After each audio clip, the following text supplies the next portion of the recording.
Hey guys, so in this video, I'm going over lesson 1.1, key features of basic quadratic functions and interval notation. A reminder, you do not have to do this whole video in one sitting. You can watch about 5 minutes, go do something, and come back. So I am going to go ahead and start. You can take these notes on notebook paper, or if you have access to a printer, you can print these out and fill in the blanks. So a quadratic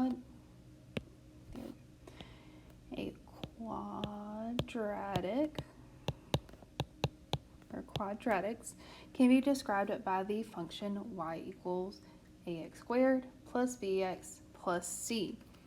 We are only looking at cases where a does not equal 0. If a does equal 0, it's not a quadratic. In all of these, the greatest power is going to be 2. Another name for these quadratics is parabola, or the graph of a quadratic can be called a parabola. So the intercept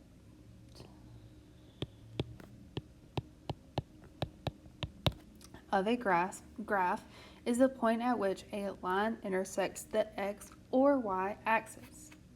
So at the point the graph intersects the x-axis is called the x-intercept.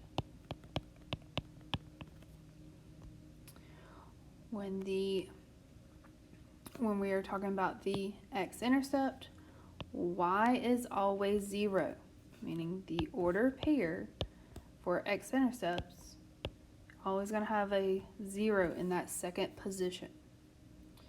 The y-intercept, so when at the point where the graph intersects the y-axis, it's called the y-intercept. Again, it's a little bit different from the x-intercepts. Every single time we are looking at the y-intercepts, the x is going to be 0. So that first number in that position is always going to be 0 for your y-intercepts. So let's look at some more examples. So if you recall, the function, the parent function of all of these are going to be ax squared plus bx plus c. So that a we're looking at is that coefficient, that number in front of the x squared. That's going to be that imaginary 1. We can put a 1 there because it doesn't change the value of x squared versus 1 times x squared.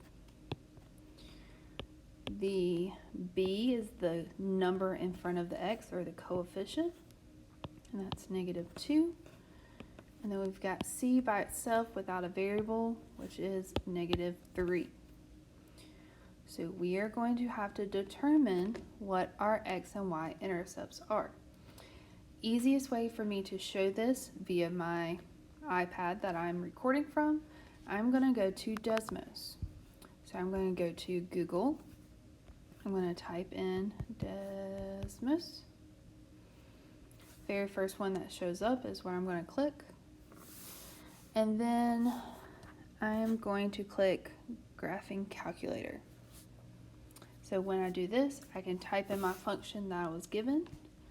So I was given f of x equals, so I'm going to type f parentheses x, close parentheses, equals x squared minus 2x, didn't get that 2 in, x minus 3. So the great thing about Desmos is that if you zoom in a little bit and I'm clicking at the graph, I can click the gray dots and there are my x-intercepts. That bolded horizontal line is my x-axis. So I can go back to my notes. -1, 0 is the first one.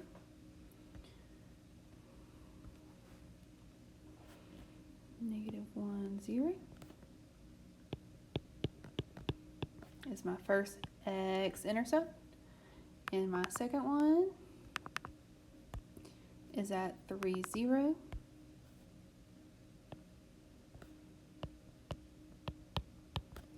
And I'm going to go back to my graph and get my y-intercept. So that's going to be that up and down, or that vertical axis. And it is at 0, -3.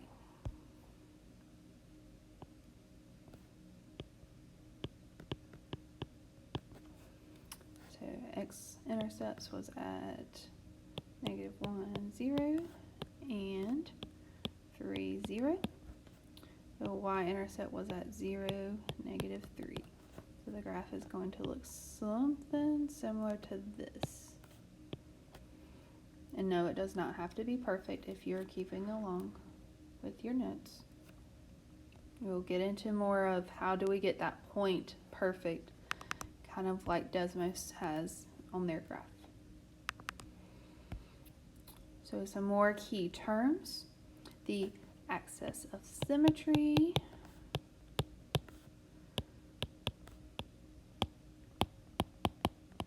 or AOS, is the line through the parabola about which the parabola is symmetric. So we're going to take our U-shaped graph and cut it in half. To find this line of symmetry, we're going to use the equation x equals -b over 2a. So let's use this equation in an example. If we are given the same function where our a is the imaginary 1, our b is that -2, and our c is that number without any variables, the constant, which is -3. So that means we'll have negative, we're going to substitute our b in, which is -2, all over 2, and then we're going to substitute our a in, which is 1. So then we're going to simplify. So we've got negative times a negative, which is a positive. So on the top we have 2. On the bottom we have 2 times 1, which is just 2, and we get 1. So that means our line of symmetry is at x equals 1. So what does this mean for everything else? So you can always solve these things, or you can just look at the graph. So right now, our standard form of our quadratic is 1 times x squared minus 2x minus 3. Our vertex. So when x is 1, what is my y? I'm going to go to my graph. I'm going to say, okay, I'm going to start at my origin, go over 1, go down. Where's my graph? 1 at 1, -4.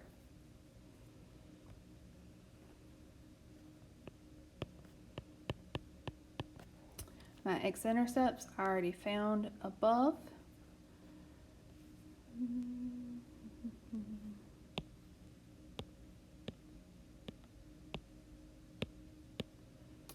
Which was -1, 0, and 3, 0.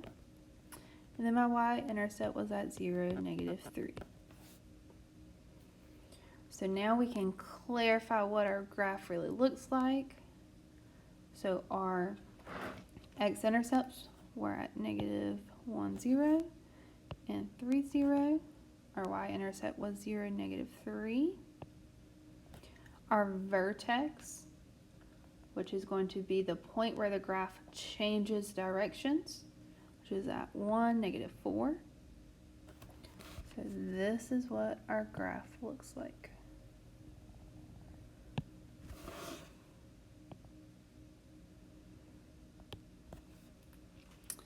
Now, with the vertex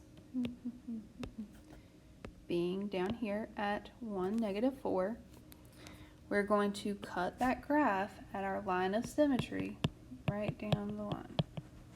So if you folded that graph on top of each other over that line, it would match. So we also want to worry about how the graph is opening. So is it opening up? Does it look like a typical U shape? Or is it looking down? Another way to look at it, is it a happy face or a frowny face? So if it is opening up, this means that the terms in front of the squared term is positive.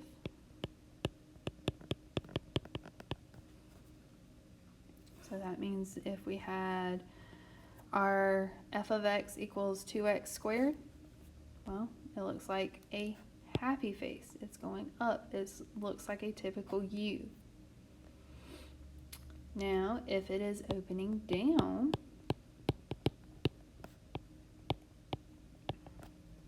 this means that the first term is negative.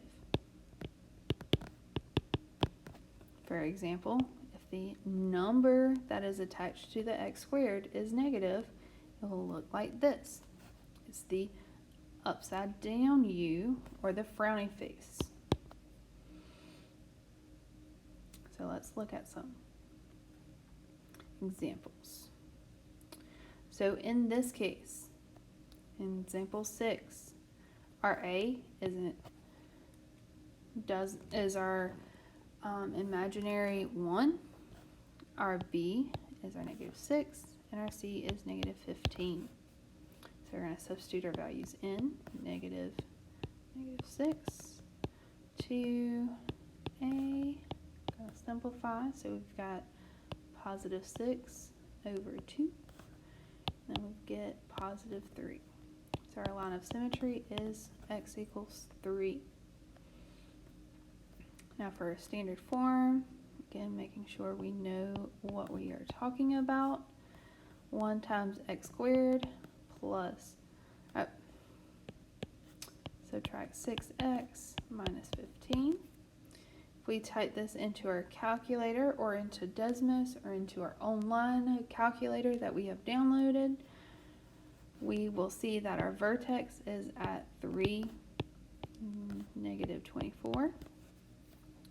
So let's put this in our graphing calculator so we can look at how it is opening.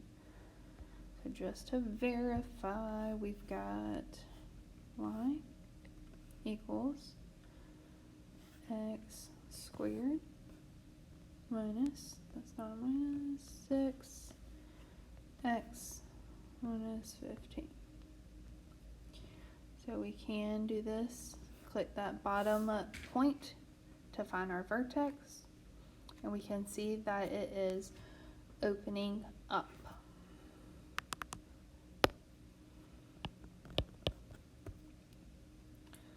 Our x-intercepts are there. We're going to write those. -1.8990 and 7.8990. And then your y-intercept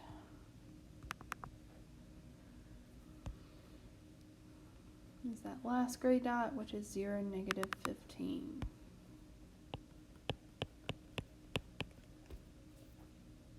So that gives you your example 6. So what I want you to do now is pause the video and attempt number 7 on your own. So example 7, you should have gotten -1 and 2 and +24. Here you should have gotten, substituting it in, you should have gotten -2 over -2 gives you 1. So that means your line of symmetry should have been x equals 1. Your standard form should look like this, where you have -1x squared plus 2x plus 24.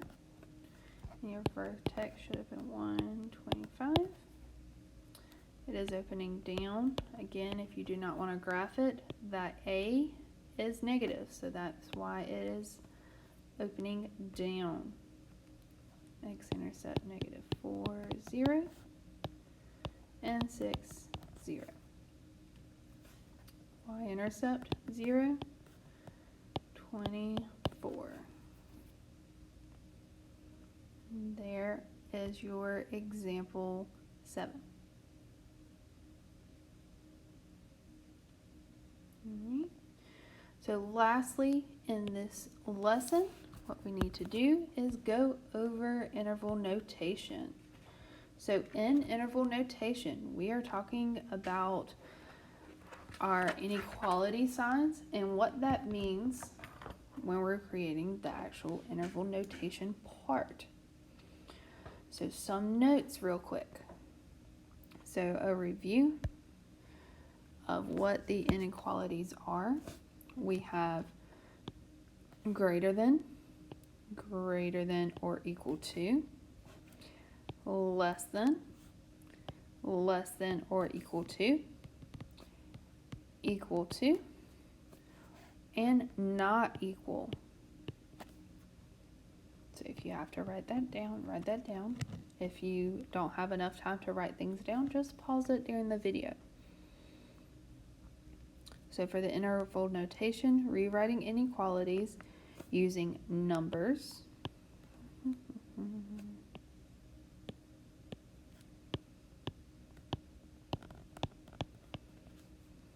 Using infinity symbols.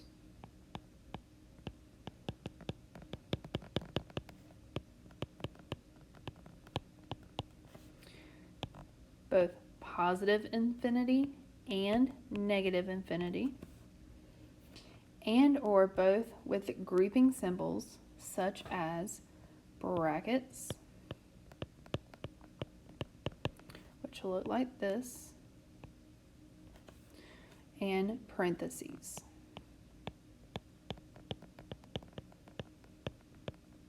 Which hopefully you know what parentheses is, but just in case, that's how they look.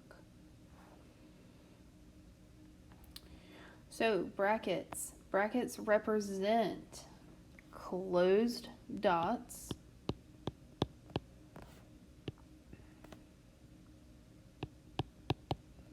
and underlined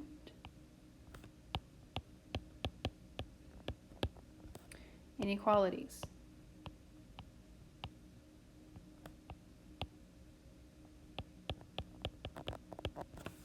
So what do I mean by that? By the underlined inequalities, I am talking about greater than or equal to part, the less than or equal to, or the just equal to inequalities. The parentheses represent open dots and not underlined inequalities.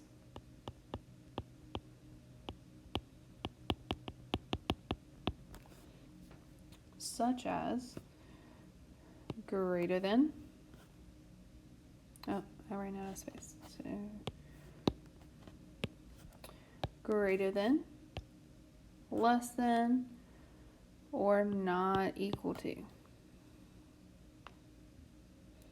If you have more than one interval or area of shading, then you must use the union symbol.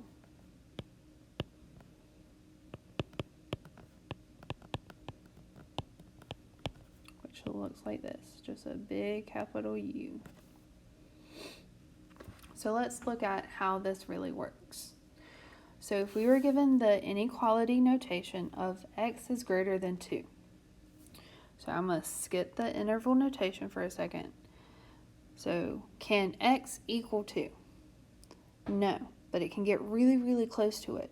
So for example, we can have positive 1.99999. Technically, we can have 2.00001, my bad. So 2.00001 is greater than 2. Doesn't equal 2, but it is greater than. So what happens is that we have an open dot. And then we're going to include all numbers to the right side. The reason why we do this is because 2.1 is greater than, and it is included according to the inequality notation. 3 is greater than 2. It's included. 2 is not included because there's not a or equal to part. Another way you can know is that because it is not underline inequality, we use an open dot. So the interval notation is going to include parentheses. So we're going to start at 2, and our biggest number that is included, well, it keeps on going forever and ever and ever to the right. So we're going to go to positive infinity. And that is how you're going to show your interval notation for A. For B, x is less than or equal to -1. Well, we have that underline inequality. So we're going to find our 1, and we're going to put a closed dot there.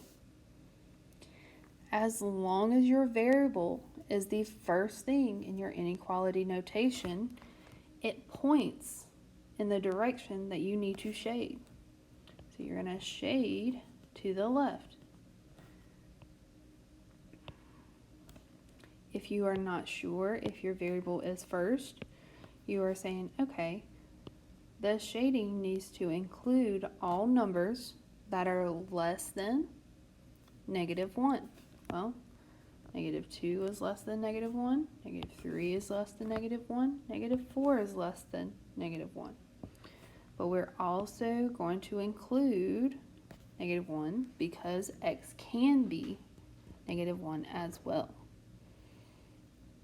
So how we show this, our smallest number is going to be -infinity.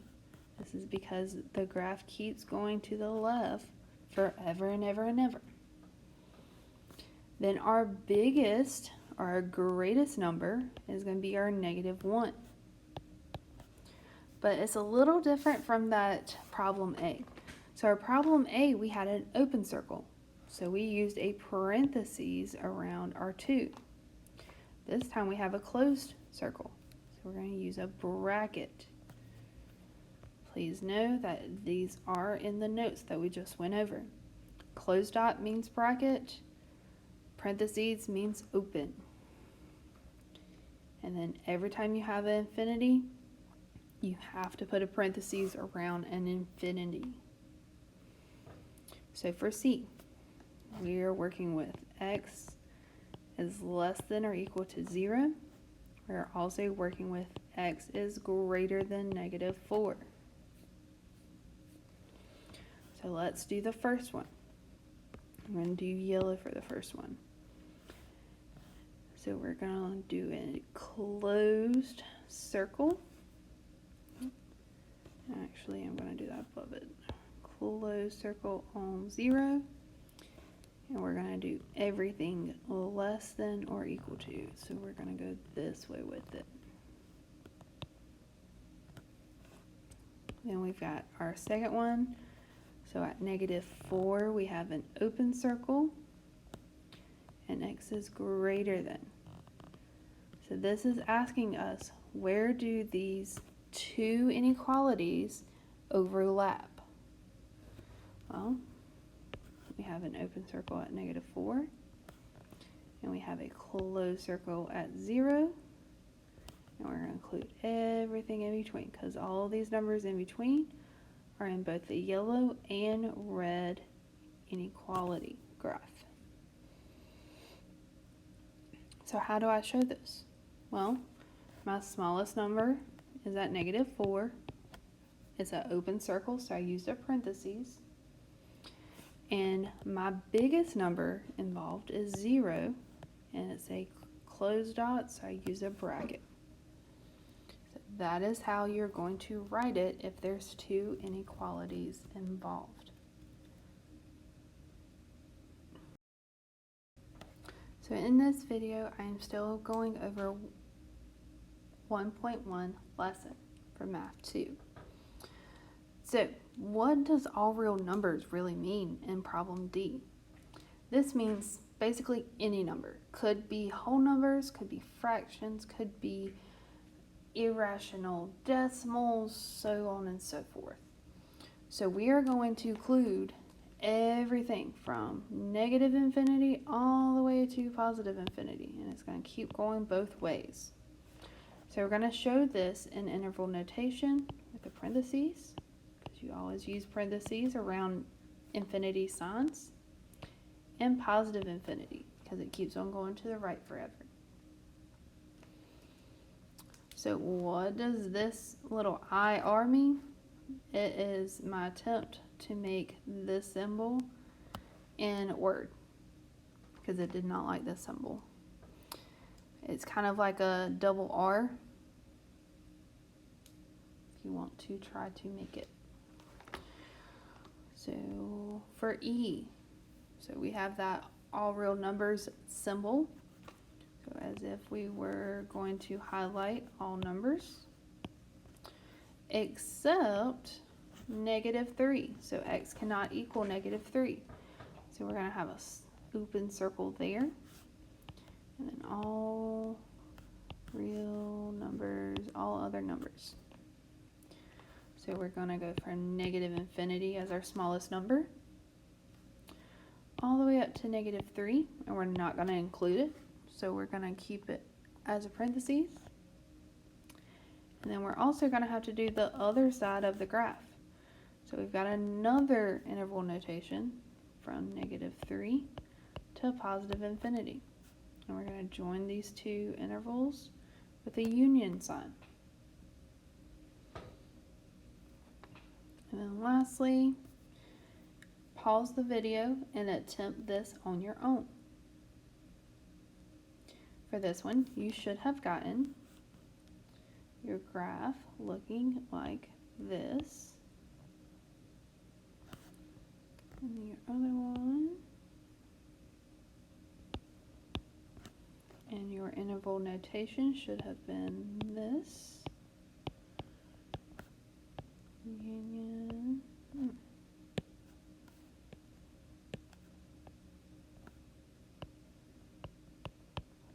That is your interval notation for F. So domain and range. Your X values is defined by your domain. So you're looking at this left to right. Your range is your Y values. So for your Y values or for your range, you're looking bottom to top.